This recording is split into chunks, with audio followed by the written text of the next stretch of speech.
जे मुस्लिम समाजाचं जे SCBC अंतर्गत जे 5% आरक्षण जे 17 फेब्रुवारीला रद्द झालं होतं, त्याच्या विरोधात आम्ही 17 एप्रिल 2026 रोजी आम्ही एक बीड जिल्हाधिकारी कार्यालयावर एक मोर्चा घेऊन चाललो आहोत. त्याची एक आम्ही एक मोठं नियोजन, भव्य ऐतिहासिक मोर्चाचं असं नियोजन आम्ही बीड शहरात केलेलं आहे. पूर्ण बीड जिल्ह्यातल्या मुस्लिम समाजाला आम्ही आमंत्रण करणार आहोत की या मोर्चामध्ये सहभाग नोंदवला पाहिजे आणि प्रत्येक ठिकाणी आम्ही भेटीगाठी देत आहोत. समाजातल्या प्रत्येक घटकापर्यंत आम्ही पोहोचवत आहोत. या मोर्चाची तयारी आम्ही एक बाबासाहेब आंबेडकरांच्या पुतळ्यापासून ते जिल्हाधिकारी कार्यालयापर्यंत हा मोर्चा आम्ही घेऊन चाललो आहोत. त्या संदर्भात आम्ही आमच्या एक मुस्लिम आरक्षण कृती समितीची 1-2 दिवसापूर्वी आम्ही मीटिंगसुद्धा घेतली होती. त्या मीटिंगमध्ये आम्ही ठरवलं होतं की 17 एप्रिलचा मोर्चा कसा राहील, त्याचा बेस कसा राहील आणि कुठपर्यंत राहील, या सर्व आम्ही आखणी केलेली आहे. त्या संदर्भात आम्ही बीड शहरातल्या बऱ्याचशा मुस्लिम नेत्यांचीसुद्धा आम्ही भेटीगाठी घेणार आहोत. मुस्लिम धर्मगुरूंची आम्ही भेटीगाठी घेणार आहोत, जेणेकरून हा मोर्चा ऐतिहासिक ठरेल याची आम्ही तयारी करत आहोत. आणि हा मोर्चा मागचा आमचा उद्देश आहे की सर्वसामान्य मुस्लिम समाजाला न्याय मिळावा, या मोर्चाच्या माध्यमातून सरकारपर्यंत आमचा आवाज पोहोचावा ही आमची प्रयत्न राहील. आणि जे आमच्या हक्काचं आहे, जे आरक्षण आम्ही त्या हक्काची लढाई सर्व समाजाने एका जाग्यावर सोबत यावं ही आमची समाजाला विनंती आहे. अशी आम्ही समाजासमोर विनंती करत आहोत. 15 दिवसापूर्वी किंवा महिना झाला असेल बहुतेक त्याला, आम्ही 12 जिल्ह्यातून सप्तरंग सामाजिक प्रतिष्ठानच्या माध्यमातून आम्ही प्रत्येक जिल्हाधिकारी कार्यालयावर आम्ही निवेदन पोहोचवले होते. त्या निवेदनाच्या माध्यमातून आत्तापर्यंत आम्हाला कसलीही एक पोचपावती मिळालेली नाही आहे, कसली आम्हाला एक कल्पना मिळाली नाही आहे. तरी आम्ही हा मोर्चा राज्य सरकारच्या विरोधात काढत आहोत की आमच्या हक्काचं आम्हाला द्या. आम्ही कोणाच्या ताटातलं मागत नाही आहेत. जरी EWS असेल तरी आम्हाला एक सपशेल असं टिकेल असं आरक्षण SCBC सामाजिक आणि शैक्षणिकदृष्ट्या मागास असलेल्या घटकांना आरक्षण देण्यात यावं. आणि त्यासोबतच आमची अशी मागणी आहे की एक मुस्लिमांसाठी मागासवर्ग आयोग स्थापन करावा. त्या मागासवर्ग आयोगात स्थापन करून मुस्लिम समाजाची जी एक परिस्थिती आहे ती तुम्ही जाणून घ्यावी आणि ती पब्लिश करून सरकारला तो रिपोर्ट दाखल करावा. त्यानुसार आमच्यावर तुम्ही कारवाई करावी ही आमची राज्य सरकारला विनंती आहे. आणि तसेच तुम्ही विचारलं की सेक्युलर पार्ट्या ज्या आज सत्तेत बसलेल्या आहेत त्यांनासुद्धा माझी विनंती आहे की तुम्ही मुस्लिम समाजाला सेक्युलर मतं मुस्लिम समाजाची तुम्ही घेतलेले आहात. तुमचा पण अधिकार आहे की तुम्ही राज्य शासनाला, तुम्ही सत्तेत आहात, मुस्लिम आरक्षणाच्या बाबतीत तुम्ही जाब विचारला पाहिजे तुम्ही सत्तेत बसून, ही आमची तुम्हालासुद्धा विनंती आहे.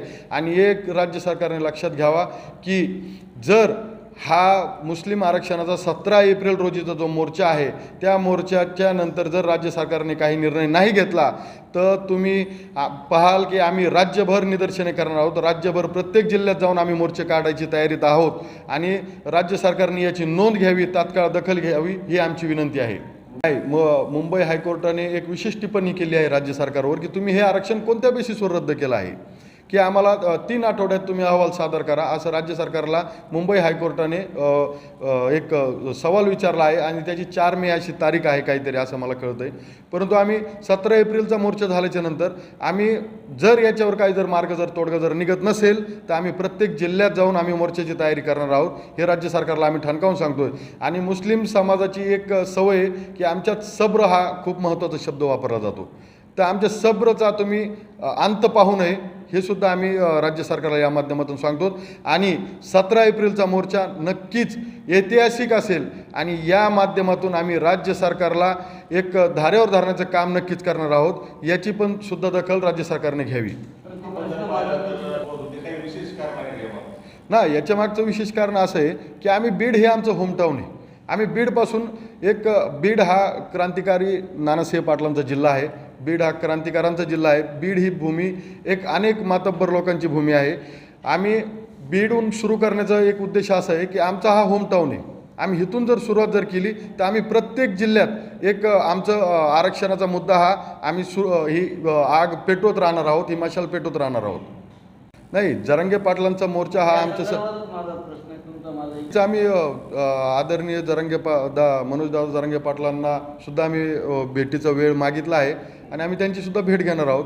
त्यांचं नक्कीच आम्हाला समर्थन राहील अशी आम्ही अपेक्षा बाळगतो. आणि दादांनी याच्या अगोदर मी शब्द दिला होता की मुस्लिम समाजाच्या पाठीशी आम्ही उभे आहोत. पण नक्कीच ही वेळ आली आहे की बघूत आता आम्ही भेट झाल्याच्या नंतर. जरांगे पाटलांची भेट घेतली, अशी आणखी कोणाकोणाची भेट घेतली आणि कोण कोण या मोर्चामध्ये सहभागी होण्यासाठी तुम्ही निमंत्रण देणार? नाही, आम्ही मनोज जरांगे पाटलांची अजून भेट घेतलेली नाही. आम्ही संपर्क करण्याचा प्रयत्न करत आहोत, त्यांचा वेळ मागितला आहे. परंतु आम्ही समाजातल्या जे मुस्लिम समाजातील जे लीडर आहेत, जे नेतृत्व करतायत मुस्लिम समाजाच्या नावावर, त्यांचीसुद्धा आम्ही भेट घेणार आहोत. त्यांनासुद्धा विनवणी करणार आहोत आम्ही की बाबा ही खरी वेळ आहे. याच्यात अरबाज कोण आहे, कोण पुढं राहून करतं आहे, कोण माग, तुम्ही या पुढं.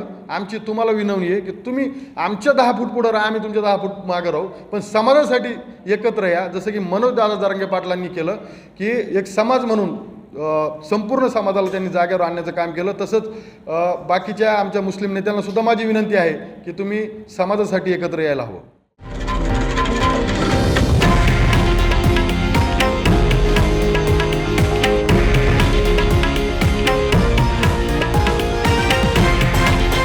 हे आहे देशातील नंबर 1 न्यूज नेटवर्क आणि आपण पाहत आहात TV9 मराठी, एकमेव.